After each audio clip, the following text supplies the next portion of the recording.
అచ్యుతాపురం ప్రమాద ఘటనపై సీఎం చంద్రబాబు చేసిన కామెంట్స్ కి కౌంటర్ ఇచ్చారు మాజీ సీఎం జగన్. ప్రమాదం జరిగినప్పుడు సరైన రీతిలో స్పందించకుండా గతంలో జరిగిన ప్రమాదాల గురించి ప్రస్తావించడం ఏంటి అన్నారు. ఇప్పుడు ఇంకొక పక్కన చూస్తే లాస్ట్ 5 years లో 1924 మొత్తం ఇక్కడికి వస్తే దగ్గర 119 ఇన్సిడెంట్ జరిగాయి విశాఖపట్నం. అందులో 120 మంది చనిపోయారు.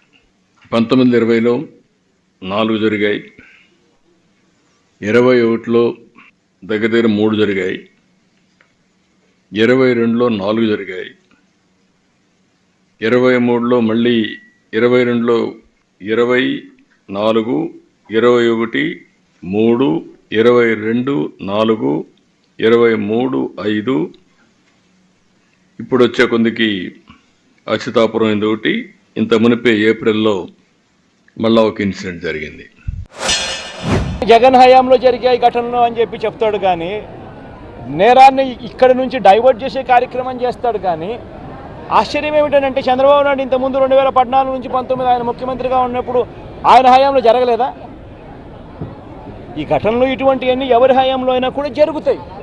కానీ జరిగినప్పుడు ఒక ప్రభుత్వం ఎలా స్పందిస్తూ ఉంది అన్నది మోస్ట్ ఇంపార్టెంట్ ఆస్పెక్ట్.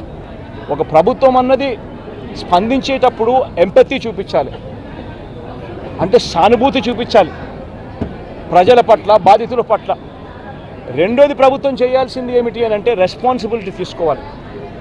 ఈ రెండు కూడా ఆ రోజు వైఎస్ఆర్ కాంగ్రెస్ పార్టీ ప్రభుత్వం చేసింది.